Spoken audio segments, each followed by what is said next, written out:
Be me, Tyler, 31 years old, senior systems analyst, making 95 grand a year. I'm not flashy. I drive a 2015 Honda Civic my dad helped me buy. I wear the same Seiko watch he gave me for college graduation.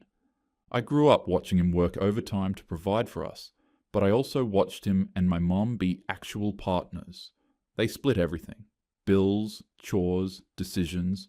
That's what I thought love looked like. Then I met Vanessa. 3 years ago, mutual friend's rooftop party. I was nursing a beer by the railing when she walked up to me. 28, marketing coordinator, this incredible smile that made you feel like you were the only person in the room. Nice watch, she said, pointing at my Seiko. Most people don't notice Seikos. Thanks, my dad gave it to me. That's sweet. I love things with stories. She clinked her glass against my beer. I'm Vanessa. We talked for 3 hours. She was funny, sharp, asked about my work, and actually listened. When I mentioned I did freelance coding on the side, she didn't yawn. She asked what projects I liked best. At the end of the night, she put her number in my phone and kissed my cheek. Text me, Seiko guy. I texted her before I got home. Our first date was coffee that turned into dinner, that turned into walking around the city until midnight. She told me about growing up with her sister Nicole, how they were close but competitive. She talked about wanting to build a career in marketing. She asked about my family, my brother Derek, my parents, what it was like growing up. The chemistry was instant, natural. She'd grab my hand while we walked, lean into me during movies, text me random thoughts during the day. When we finally slept together about a month in, it felt right.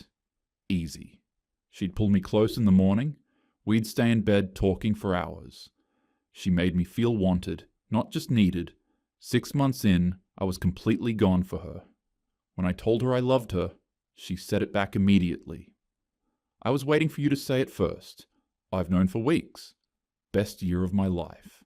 Around the 10-month mark, we moved in together. Got a decent 1-bedroom in a good neighborhood. We split rent and bills 50-50. She made $52,000 at her marketing job, I made $95,000, but we agreed fair was fair. Our physical connection was still strong. She'd initiate as much as I did. Playful, affectionate, present. Then her sister Nicole got engaged that fall. Vanessa was happy for her, helped plan the wedding, but something shifted. She started scrolling Instagram more, luxury lifestyles, designer bags, exotic trips. Do you ever think about upgrading our place? She asked one night. Maybe eventually. Why? Everyone our age is moving up. Nicole and her fiancé are looking at houses. They're both in finance, different budget. She nodded, but I saw her measuring our apartment against something invisible. Then came her birthday. About a year into living together, I'd saved up and bought her a Michael Kors bag she'd mentioned liking. $800. Stretch for me, but I wanted her to feel special. She lit up when she opened it. Tyler, oh my God, this is beautiful. She kissed me, pulled me to the bedroom. Thank you, baby. You're so good to me. That night was incredible, passionate, connected. But 2 days later, her friend Britt came over with a new Gucci bag. I watched Vanessa's smile tighten. After Britt left, Vanessa was quiet, distant. That night, I tried to initiate. She turned away. I'm tired. Okay, fair. People get tired. But then it happened again 2 nights later. And again. A week went by. Nothing. She'd come to bed in oversized sweats, stay on her phone until I fell asleep. You okay? I finally asked. Yeah. Why? Just feels like you've been distant, she sighed. I'm just stressed about work. I believed her. Then she mentioned wanting to check out a new restaurant downtown. Pricey place. I said sure. We went. $200 for dinner. She was warm the whole night. Laughing, touching my arm, looking at me the way she used to. When we got home, she pulled me straight to bed. It was like flipping a switch. I didn't think much of it then. I thought she'd just needed to decompress, feel appreciated. But the pattern started forming. She'd mentioned wanting something: a new gym membership, a weekend trip, expensive boots. If I hesitated, she'd go cold. Polite, but distant. No physical touch. No initiation. Sometimes no sex for a week. 2 weeks. The second I'd agree, or buy whatever it was, the warmth returned. She'd be all over me. Affectionate, present. I started picking up freelance work on weekends. Extra $1,200 a month. I told myself I was providing for us, being a good partner. But really, I just wanted her to look at me the way she used to touch me without me having to earn it first. Her contributions to bills started shrinking. $400 over 3 months while I covered everything else. When I brought it up gently, she went ice cold. 3 days of silence. Sleeping on the couch, barely looking at me. I apologized just to end the freeze. That night, she came back to our bed, curled into me. "I love you," she whispered. "I know money is tight. I'm sorry." We had sex for the first time in 2 weeks. I held her after, feeling relieved, but also confused. Something felt off. I just couldn't name it yet. Then came Ashley's birthday party. I didn't want to go to Ashley's party. I'd worked a 12-hour day and was exhausted. But Vanessa had been cold all week. We hadn't had sex in 9 days, hadn't even kissed beyond a peck. I'd suggested we ease up on eating out because my car needed $1,400 in repairs. She'd shut down completely. When I agreed to go to the party, she transformed. Smiled, touched my shoulder. "Thank you, babe. I know you're tired." She kissed me properly for the first time in days. "We'll make it an early night. I promise I'll make it worth it when we get home." The promise hung there. I hated that it worked on me. She bought a new dress, $220 on my credit card. I didn't say anything. The party was at a rooftop bar. Her crew was there. Britt, Simone, Ashley. I nursed a beer, tried to be social. Then Marcus showed up, Ashley's cousin. Early 30s, finance bro, Rolex, loud laugh. "Yo, who wants to see the Lambo?" Half the party went downstairs. Bright yellow Lamborghini Huracan, parked illegally. "Ladies first," Marcus said, opening the door. Britt and Simone took photos in it. Then Vanessa. She slid into the seat, ran her hand over the dashboard. Marcus leaned close, showing her the controls. She giggled, played with the steering wheel. She hadn't looked at me once. Back upstairs, her whole energy changed. Animated, laughing, talking to Marcus about his job, his apartment, his car collection. I overheard her.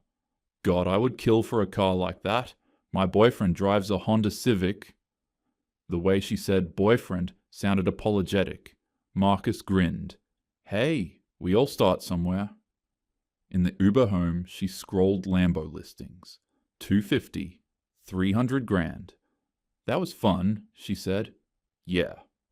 Marcus said he might have IT contract work. His firm pays really well. The implication: you should be making Marcus money. "I'm good." She looked at me. "You're good?" "Tyler, he's 32 and drives a Lamborghini." "And?" "And you drive a Civic. Don't you want more?" "I'm fine with what I have." She turned back to her phone. Didn't say another word. When we got home, she went straight to the bedroom, changed into sweats, got into bed with her back to me. No, making it worth it. No affection, nothing. I lay there staring at the ceiling, feeling like an idiot for expecting anything different. Sunday morning, I was finishing a freelance project. She was slamming cabinets. "Something wrong? Do you even care that I'm unhappy?" I closed my laptop. "What's going on?" "You're always working, but we have nothing to show for it. We have an apartment. Food. You have new clothes every month. I've been working weekends for 6 months. Marcus is 32, and I don't give a fuck about Marcus." She blinked. I never swore at her. Silence. That night, I tried to talk to her, apologize for snapping. She was cold, distant. I reached for her in bed. She pulled away. "I'm not in the mood." Vanessa, I said I'm not in the mood, Tyler. A week went by. I tried twice more. Both times she rejected me. I'm tired. I have a headache. Can you not? I stopped trying. Then one night, she came home excited. Babe, Simone invited us to this pool party next weekend. It's at some nice place in the hills. I'm pretty burned out. Maybe we could just... Her face fell. Seriously? I never ask you for anything. That was a lie, but I didn't say it. Fine, I said. Her mood shifted immediately.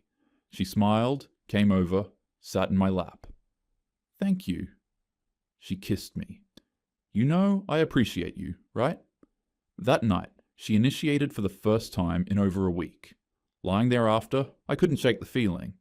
This was a transaction. I'd agreed to something. She'd paid me with affection. I felt sick. Over the next 2 weeks, the pattern became impossible to ignore. Cold when I suggested saving money, warm when I spent it, distant when I said I was too tired for an expensive outing, affectionate when I agreed. No sex for days after I'd pushed back on something, suddenly eager after I'd bought her something or covered an expense. I was working my ass off, picking up extra projects, trying to make her happy, but the goalposts kept moving.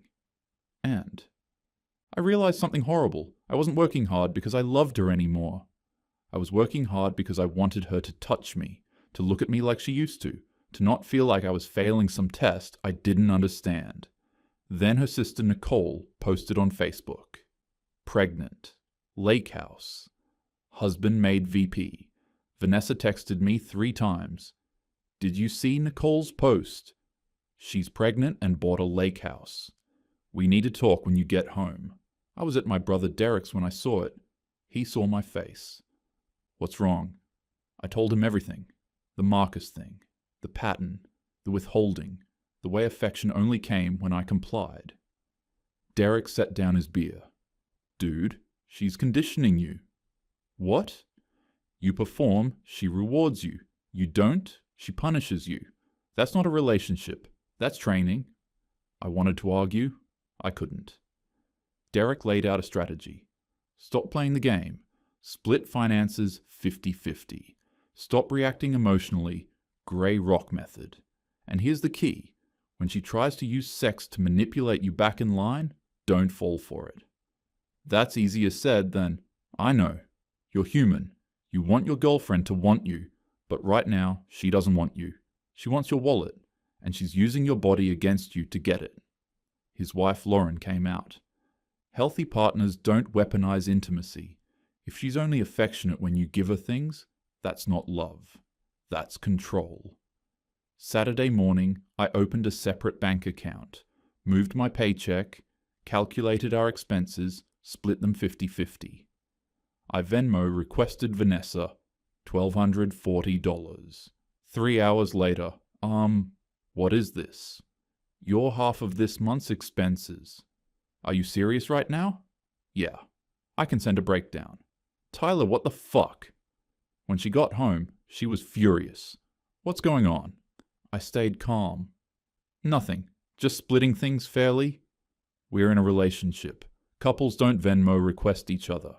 Why not? Because it's cold. It's like we're roommates. If you want to handle bills differently, we can talk about it. I want to handle it like a couple.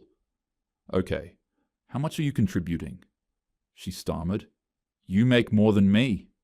I've been covering 90% of everything for over a year. I'm asking for fair. She tried a different angle, softened her voice, moved closer. Baby, I know you're stressed. She touched my chest. Maybe we both just need to reconnect, relax a little. Her hand slid down. I recognized this play, the sudden warmth, the physical contact. I stepped back. I'm good. Her face flickered with confusion, then frustration. Seriously? I need to finish some work. I walked away. It was the first time I'd ever turned her down. That night, she didn't speak to me. Went to bed early, door closed. The next few days, she went full Cold War. Barely spoke, slept on the couch. Wednesday night, Her friends came over. I was in the bedroom, door cracked. He Venmo requested me for bills like I'm a tenant, Vanessa said. You, Simone said. That's cheap.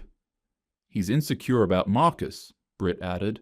I don't even know. He won't fight with me, and I tried to, reconnect. He literally rejected me. Wait, what? Simone sounded shocked. Yeah, I tried to initiate and he walked away. Oh, he's definitely cheating, Britt said. Or he's punishing you, Simone added. Classic manipulation. Jenna's voice quieter. Or maybe he's tired of the dynamic? Have you thought about that? Whose side are you on? Britt snapped. Hers. That's why I'm saying talk to him instead of playing games. I'm not playing games. He is. I pulled up my phone. Screenshotted my Venmo history. 3 months. I'd paid $8,200. She'd paid $400. Saved it in a folder. Over the next week, Vanessa tried different tactics. She'd walk around in lingerie, making sure I saw. I'd nod, go back to my laptop. She'd mention being stressed and needing a massage, looking at me expectantly. I'd suggest she book a professional one. She left her phone out one night, Venmo notification visible. Jason sent you $100 for drinks, wink face. I saw it, felt nothing. Friday, she announced she was going to a pool party, posted bikini photos. Caption, self-care Saturday. I was at the gym with Derek, didn't even check. When she came home, Sunday, visibly frustrated. Did you even look at my stories? Nope. You don't care what I do anymore? I care that you're safe. What you do is your choice. What about us? Don't you miss? She trailed off. The truth? Yeah. I'm human.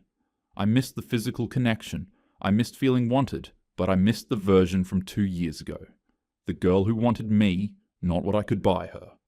This version, the one who withheld affection unless I performed, I didn't miss that. At all. We can talk when you're ready to be honest, I said. Her face hardened. That week, Nicole's pregnancy announcement happened. When I got home, Vanessa was staring at her phone, jaw tight. You saw? She asked. Yeah, good for them. She's younger than me, has a house, a lake house, she's pregnant, and we're nothing. We have an apartment, jobs, we rent a shitty place, and you drive a Civic.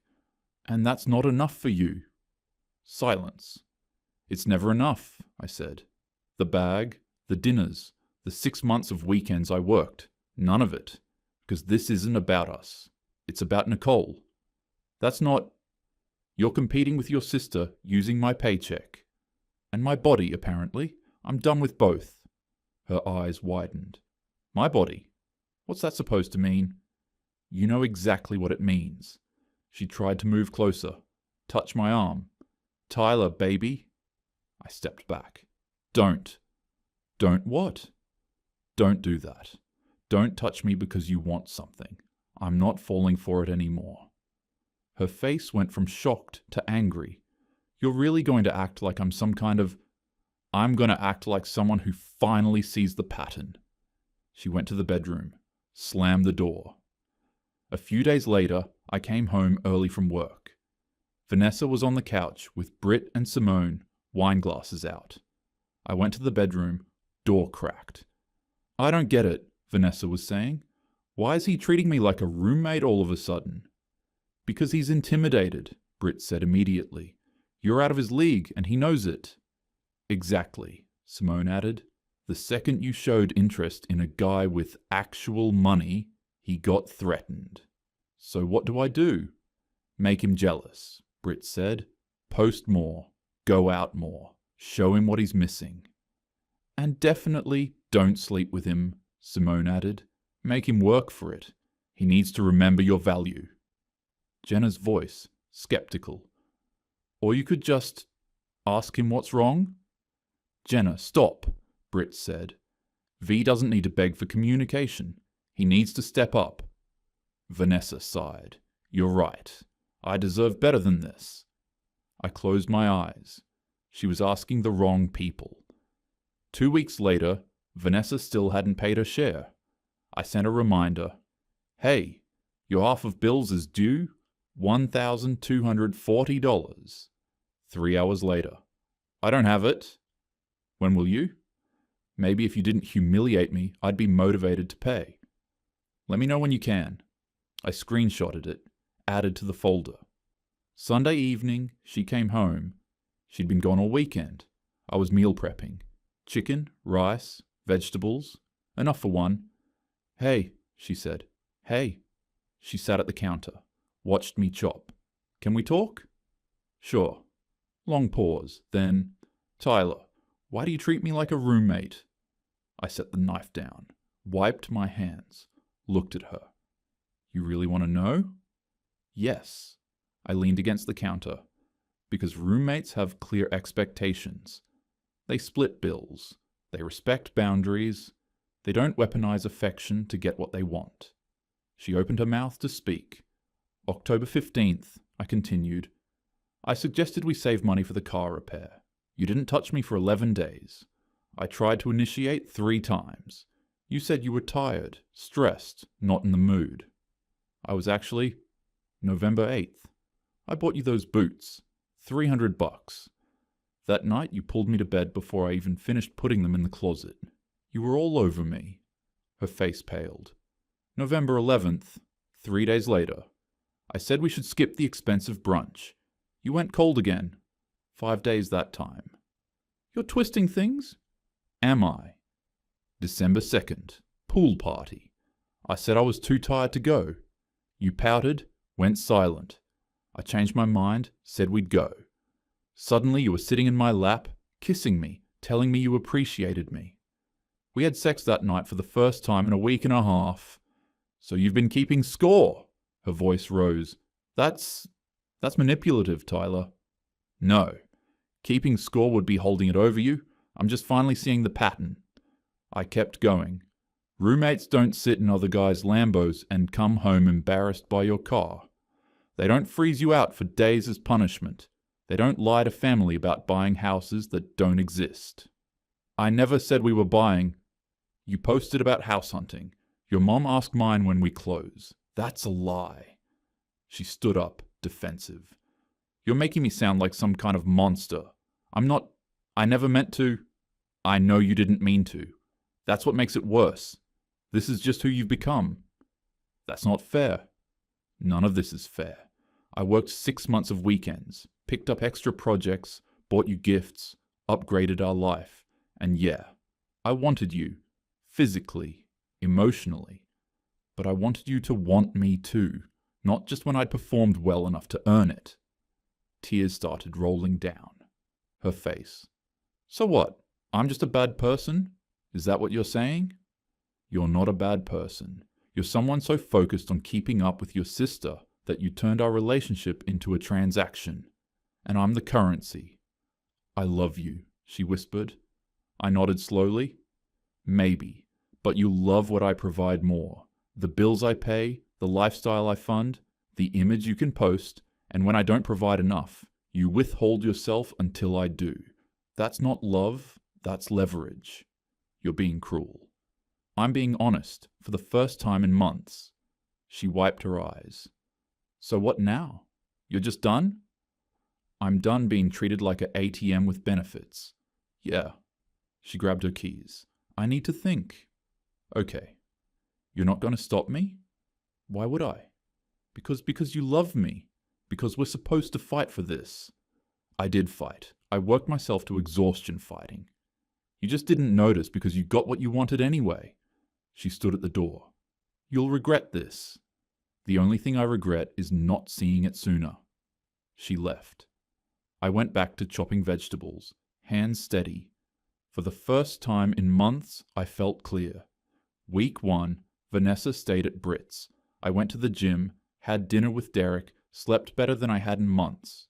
Week 2, Jenna DM'd me.